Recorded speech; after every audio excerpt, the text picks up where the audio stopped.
नमस्कार दोस्तों, कैसे हैं आप लोग। काफ़ी दिनों बाद आज मेरी तबीयत थोड़ी अच्छी हुई है, इसलिए आप लोगों से फिर से मुलाकात करने आ चुका हूं। और हम लोग काफ़ी सारी चीज़ों पे डिस्कशन करते हैं। लास्ट जो हमारे वीडियोस थे वो हमारे प्री वर्कआउट जो सेशंस होते हैं उनके ऊपर थे, जिसके अंदर हमें काफ़ी सारी मेहनत करनी होती है, कार्डियोज हमें करना होता है। और सबसे अच्छी चीज़ जो मुझे लगती है वो नेचर के साथ में एक जुड़ाव। नेचर के साथ जुड़ा हुआ बंदा बहुत ही अच्छे तरीके से अपनी हेल्थ को मेंटेन कर सकता है। अभी एक बड़ा अजीब सा इंसिडेंस मेरे साथ चल रहा है, मैं आप लोगों के साथ शेयर करता हूं। और आप लोग देखिएगा किस तरीके से ये जो बैंकिंग सिस्टम है हमारे देश का, हमारे इंडिया का, वो हम लोगों को किस तरीके से पागल बना रहा है। मतलब कि आप लोग समझने की कोशिश करिएगा कि ये लोग हम लोगों को किस तरह से चूना लगा रहे हैं, हमारे पैसे को, हमारे हार्ड अर्न्ड मनी को ये लोग धीरे धीरे धीरे धीरे धीरे धीरे उसे खत्म कर रहे हैं और अपनी जेबें भर रहे हैं। मैं आपको एक किस्सा बताता हूं। इस किस्से की जो शुरुआत है वो लॉकडाउन से पहले भी थी। उसका रीजन क्या है कि उस समय हम लोगों का जो बिजनेस था, जो हम लोग रिचार्ज इंडस्ट्री में हम लोग काम कर रहे थे, रिचार्ज बिजनेस में हम लोग काम कर रहे थे, वो धीरे धीरे हमारा वाइंड अप हो रहा था। उस वाइंड अप होने के दौरान जब वो वाइंड अप हुआ तो उस समय हम लोगों ने देखा कि हमारा जब ये जो करंट अकाउंट्स हैं ये अननेसेसरी हमारे बैंक के अंदर एक्टिव है, इनको हम लोग क्लोज डाउन कर देते हैं। तो ये जो चीज़ है जो अभी मैं आप लोगों से करंट में डिस्कस करने वाला हूँ वो बैंक ऑफ बड़ौदा का लेकर है, जो कि एक जयपुर के अंदर मुरली प्राइस स्कीम की एक ब्रांच है। उसके अंदर हम लोगों ने एक अकाउंट खुलाया था आज से लगभग 10 साल पहले। और वो अकाउंट बहुत अच्छे से हमारा मेंटेन था, बहुत अच्छे से उसमें टर्नओवर हो रहा था। जो भी उनके नॉर्मल चार्जेस हुआ करते थे हम लोग पे कर रहे थे, जो भी उनके कैश हैंडलिंग चार्जेस थे वो भी हम लोग पे कर रहे थे। और इवन एसएमएस के चार्जेस या कुछ भी चार्जेस बोल दो, जबकि हमारे पास में उस अकाउंट में काफ़ी अच्छी फंडिंग रहती थी। उनका एवरेज जो बैलेंस हुआ करता था उससे भी 10 गुना ज़्यादा हमारे पास में उसमें हमेशा फंडिंग हुआ करती थी। उसके बावजूद वो चार्जेस लगाते थे, हम लोग उसे देते थे और आगे हमारा अकाउंट रनिंग में रखते थे।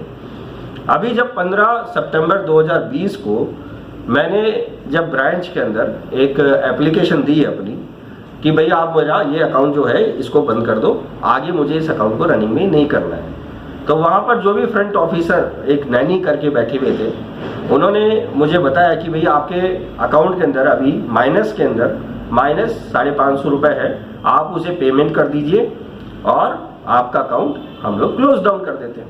ठीक है, नॉर्मल प्रोसेस था। मैंने ब्रांच मैनेजर से डिस्कस किया कि भाई मैंने आपके यहाँ पर इतने दिन से अकाउंट मेंटेन किया हुआ है, इतना अच्छा एवरेज बैलेंस हमारा रहा है, कोई नहीं, आप ये 550 रुपये हमारा वेव ऑफ करवा दीजिए। और उन्होंने मना कर दिया। और इवन आप समझिए कि ब्रांच लेवल किस तरह के झूठ आप लोगों को बोल करते हैं आपसे पैसे निकालने के लिए। और उन्होंने क्या कहा, आपका अगर बैलेंस माइनस में रहेगा आपके करंट अकाउंट में तो इससे आपका सिविल स्कोर खराब होता है। I was surprised. चलो एनीवेज कोई बात नहीं, अगर ये कह रहे हैं तो ऐसा होता भी होगा। ब्रांच मैनेजर है मैं, ठीक है। अकाउंट बंद करने के लिए मैं गया ही था, 5.5, 6, 7 किलोमीटर के आसपास मैंने उस समय ट्रैवल कर ही लिया था। तो 550 रुपये भी मैं जमा करा देता हूँ और इस अकाउंट को क्लोज डाउन कर देता हूँ। ये बात है 15 सितंबर 2020 की। अब आप देखिए आगे का चमत्कार। 15 नवंबर 2020 को मेरे पास उसी अकाउंट से रिलेटेड एक मेल आता है। उस मेल के अंदर बकायदा मुझे उस अकाउंट में +28 रुपीज़ दिखाया जाता है। स्टेटमेंट जो आता है उसमें +28 रुपीज़ दिखाया जाता है। I was surprised. अरे 2 महीने से मेरा अकाउंट चल रहा है, मुझे पता ही नहीं है। मैं तो इसको क्लोज डाउन की एप्लीकेशन दे के आ चुका था। कोई बात नहीं, मैं फिर से जाता हूँ, फ्रंट ऑफिसर को बोलता हूँ और वो इसे क्लोज डाउन कर देंगे। कोई इशू होगा तो सॉल्व कर लेंगे। 16 नवंबर 2020 को मैंने फ्रंट ऑफिसर को फिर से अपनी बात बताई कि आपके यहाँ से मेरा अकाउंट बंद नहीं हुआ है, जबकि मैंने माइनस का जो आपका पैसा था वो भी आपको लौटा दिया गया है। अभी जो स्टेटमेंट आया वो भी प्लस में आया है। क्या रीज़न है कि आपने इसको बंद नहीं किया। उस दिन उन्होंने मुझे उस चीज़ का रिप्लाई क्या दिया आप सुनना। कि आपके अकाउंट में माइनस 1916 रुपए और पेंडिंग है, और ये लीनियर अमाउंट है, ये भी आपको जमा करवाना पड़ेगा। 2 महीने बाद जब मैंने ब्रांच को फिर से अप्रोच किया, उस समय वो फ्रंट ऑफिसर बता रहे हैं कि आपके अकाउंट में अभी भी माइनस में ही पैसे हैं और ये भी आपको जमा करवाना पड़ेगा। आई वॉज शॉक्ड, सरप्राइज्ड कि ऐसे कैसे हो सकता है। क्लोज्ड अकाउंट की रिक्वेस्ट की, आप लोगों ने फिर से माइनस में पैसा कैसे डाल दिया। जब मैंने उनके साथ थोड़ी जिद बहस करी, जिद बहस करने के ऊपर उनका आंसर था कि मंडे को मैं आपको फिर से कॉल करती हूँ। मंडे आया, उनका कोई कॉल नहीं आया। वेडनेसडे को मैंने अपने ब्रिजेश भैया को भेजा और उनको बोला कि भैया आप जाके ब्रांच में पता करो कि ऐसा कैसे हुआ। ब्रांच में अप्रोच किए, ब्रांच में अप्रोच करने के बाद में ब्रांच मैनेजर का रिप्लाई था, ये पैसा तो आपको जमा करवाना पड़ेगा क्योंकि आपका पैसा चला गया माइनस में। बड़ा अजीब सी इंसिडेंस हुई। उसके बाद हमने उनको मेल डाला, मेल डालने के ऊपर भी कोई रिप्लाई नहीं, मेल का रिमाइंडर डालने के ऊपर भी कोई रिमाइंडर नहीं।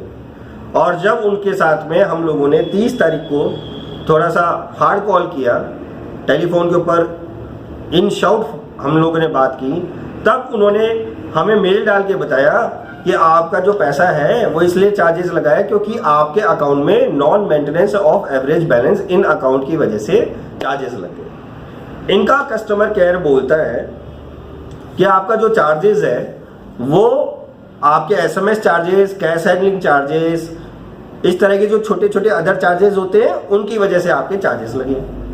दोनों की बातों में बहुत ज्यादा डिफरेंस। अब आप कैसे सॉल्यूशन करोगे इसका। मेरी तरफ से ये एक मुहिम चलाई जा रही है कि हमारा जो बैंकिंग सिस्टम है, जो इस तरीके से 500, 1000, 2000, 3000 रुपए आम जनता के चूस लेता है, एक लीगली स्कैम आप कह सकते हो, बैंकिंग सिस्टम के थ्रू हमारे साथ हो रहा है, ये कितना गलत है। किस तरह के बैंकिंग है। मैं थोड़ा जागरूक था इसलिए मेरे पैसे अभी तक मैंने जमा नहीं कराए। जो बंदा जागरूक नहीं है वो तो पैसे जमा करा के चला जाएगा, उसकी तो हार्ड अर्न मनी है ना। उस हार्ड अर्न मनी का क्या करेगा वो क्या इसी चीज के लिए लेके बैठा है अपने पैसे को। गवर्नमेंट एक तरफ हमारी स्कीम चला रही है जनधन योजना, जिसमें कोई एवरेज बैलेंस मेंटेन नहीं करना, दूसरी तरफ ये लोग इस तरह की अकाउंट क्लोजर की रिक्वेस्ट के बाद में भी माइनस में पैसा भेज रहे हैं और उसको अकाउंट को बंद नहीं कर रहे हैं। और इनको पता लगता है 2 महीने बाद में। ऐसा क्यों? फिर ये किस बात की सैलरी ले रहे हैं? अगर आपके साथ भी इस तरह की कुछ घटनाएं हुई हैं तो आप कमेंट बॉक्स में लिखें और बताएं। हम लोग एक दूसरे से डिस्कस करेंगे, क्या पता कहीं ना कहीं कोई अच्छा सोल्यूशन निकल जाए और आपको भी और हमें भी इस चीज से जानने को मिले कि बैंकिंग सिस्टम आखिर है क्या। आरबीआई की ऐसी कौन सी गाइडलाइंस है जिसके अंदर ये पता लगेगा 2 महीने बाद में कि आपको और कितना पैसा बैंक में जमा कराना है, बैंक के कौन से चार्जेस वो बैंक लेना भूल गया है जो अब आपको जमा कराना है। अगर इस तरह की चीजें आपके साथ हुई हैं तो आप लोग भी कमेंट बॉक्स में आए और लिखिए अपनी पूरी बात को। मिलते हैं आगे की कार्रवाई के साथ। आपका अमित गुप्ता, धन्यवाद।